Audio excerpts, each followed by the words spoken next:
Monday, February 21st, 2011. Silver passes $34 an ounce for the first time in 31 years. Gold passes $1,400 as the world teeters on the edge, both politically and financially. Hey guys, SGT here, and a big metals update for you with loads to share, including a heavy hitter now in our camp with a generous free silver or gold offer. So let's go. Last week's action in the precious metals markets was astounding, but last Friday in particular marked what may officially be the beginning of the end for the precious metals manipulators. Guys, in any other scenario than the one we are now facing, which includes a very tight physical metals supply chain and backwardation, at any other point in history, Friday would have marked a bloodbath in the metals. The banking cabal attempted yet another silver and gold smash by once again raising the margin requirements on silver and gold at the COMEX. Now, when the CME did this same thing back in November 2010 by raising silver margin requirements by 30%, they succeeded in causing a silver and gold sell-off. But on Friday, they did it again, this time raising margin requirements for gold and silver futures contracts by a whopping 50%, and this time,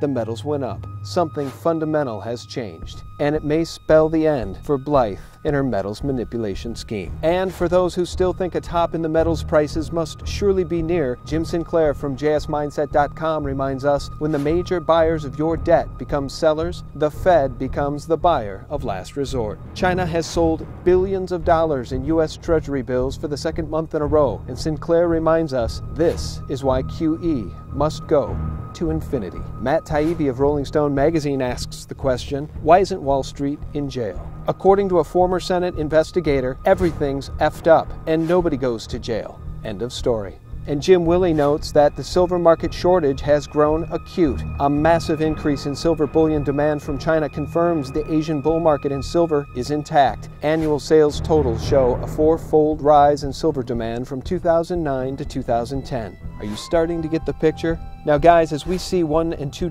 updates in the price of silver and eventually $5 updates in silver as Bix Weir has predicted we will soon see, you, your family, and others that you care for in your life are going to need someone in their camp. Now if you've been watching my channel for any period of time, you know I've never steered you wrong. I believe in only providing the best possible information from the best possible sources. Well, when it comes to advising folks where to buy their physical precious metals, and I get asked a lot, I tell people what I do. I've bought metals over the years from some of the top places in the nation, including APMEX, GainesvilleCoins.com, Miles Franklin, and Monarch Precious Metals. But as the price goes higher, we need to have personal relationships. What percentage of people would you guess have any physical silver or gold to protect themselves?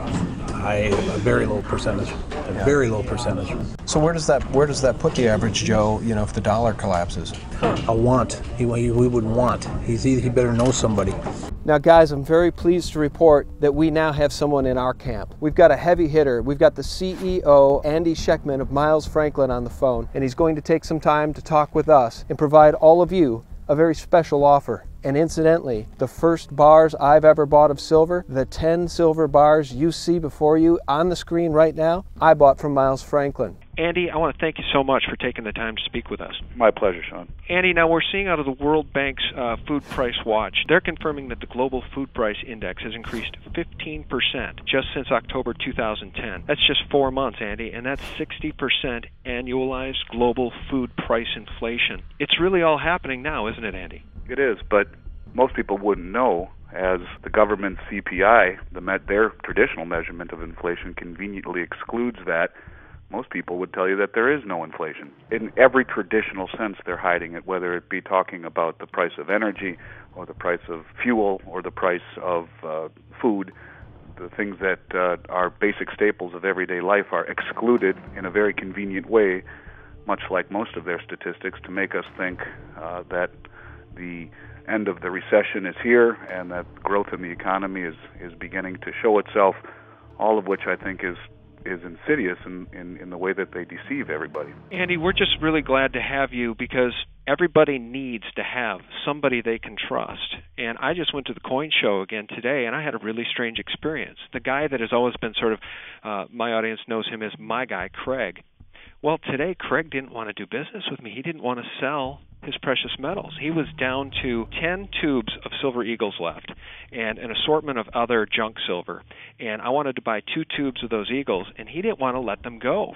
As far as I'm concerned, the game has changed. Not only is there no secondary market whatsoever to find any backdated products, but the mints that supply the product have been struggling to keep up, to meet demand, at a time when most people have no clue why to own gold or who to buy it from, and that's where we step in. But I couldn't be more adamant about the fact that ultimately my feeling is that this market will be defined less by prices going parabolic, although that will happen, but more so by the difficulty in obtaining physical product. People take it for granted right now.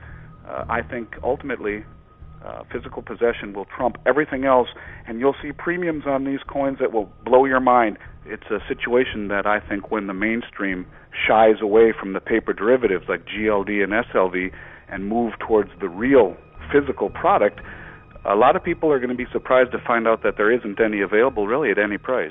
Well, it's interesting you'd say that because the Royal Canadian Mint is working overtime trying to meet demand. Their head of sales is reporting, and I quote, "We have sold everything we can produce in silver and have demand for at least twice that volume," end quote. Andy, I mean, the rush is on. There's no question. The rumor is that there's plenty of silver, just not refined product, and I would argue that that's not true. If they're having this much trouble keeping up with demand now, when most people that I've known my whole life have never held a silver coin before, right? What happens when everyone wants some? But maybe even more relevant than that is that the big money in this country, the really big money, generally speaking, is held by financial advisory firms. And financial advisories are reluctant, in my opinion, to let go of a large quantity of money to a physical coin dealer like myself, because they know once that's purchased, it's not coming back most likely. I would argue that most of the big money in this country, if they have any exposure at all to gold, generally speaking, it's in their brokerage account in SLV or GLD.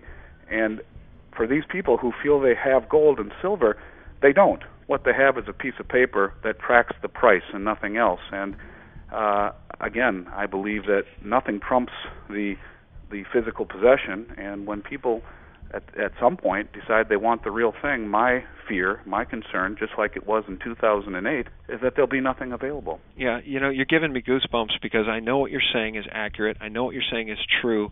And these folks that believe that they are invested in precious metals through those vehicles right now, they're in for a rude awakening, Andy. And essentially, I'm super grateful to be able to now get your analysis of these situations and to get this information out to people, because I'm not equipped to answer, 40 and 50 personal messages on a daily basis where people are asking me, who do I talk to? How do I do it? I have a 401k, I have an IRA, I want to liquidate some of that money. I am not a certified financial planner. It is my responsibility to try to help those people, and the best way I can do that, Andy, is to put them in touch with somebody that I trust, and whether or not they want to make a decision to call you, that's entirely up to them. I have no skin in the game. If you get 10 calls tomorrow, it's not about that. It's about trying to get the information out there and to put people in touch with folks that know how to help them. And that's you guys. I appreciate that, and that's something that's not lost on us either. In 21 years of business, we've maintained an A+ rating with the Better Business Bureau through treating people the way that we want to be treated. And we focus first on education through a daily newsletter that we publish, which you can find at milesfranklin.com. And it focuses first on education and helping people understand why you need to own gold and silver, and talks about the economy in a way that you won't find in the mainstream press. So we're happy to help your viewers or your subscribers, but not only just in placing an order, but more importantly, in helping educate your viewers and to earn their business. So Andy, I know that you're eager to help people, and you've offered what I think is a really generous offer for my subscribers or viewers. If they mention that they heard about you guys from my channel and they're first-time customers, if they buy 50 ounces, is it of silver, Andy, or silver eagles? 50 ounces of silver, receive one free silver eagle. So one free silver eagle with a 50-ounce purchase or more of silver. And anybody that wants to grab a monster box of silver eagles, you're willing to give them one free 1/10-ounce gold eagle. Well, I have to tell you, I'm really, really relieved here, because whether or not people call you, that's up to them. I'm just thrilled to have you in my camp so that we can help people, and so that when I get PMs from people asking me, what do I do, where do I turn, who do I buy from, I can send them in your direction with full confidence that they're going to get hands-on help from somebody who cares, somebody with integrity, somebody who's going to steer them in the right direction and help them make the right decision. Thanks for taking the time to speak with us. It's our pleasure, Sean, and please urge your listeners to give us a call, give us a shot at earning your business. They won't be sorry. I will, and they can find you online at milesfranklin.com too, correct? That's right, milesfranklin.com or 1-800-822-8080. The newsletter is free, and you'll never find someone who isn't happy to hear from you or talk with you at Miles Franklin. All right, Andy Schectman, CEO of Miles Franklin. Thank you so much. Appreciate it. Well, thank you, Sean. It's my pleasure. All right, we'll talk again. Okay, sounds good. Bye-bye. So there you have it, guys. And just one more thing. I wanted to give a shout out to Scott at the Hyper Report channel. I love the content, I love the format, and I want to encourage Scott to keep up the great work there. And I invite all of you to check it out. It's extremely fun, engaging stuff. It's right on target with what we're all about. And I'll provide the links below, guys. And as always, thanks for watching.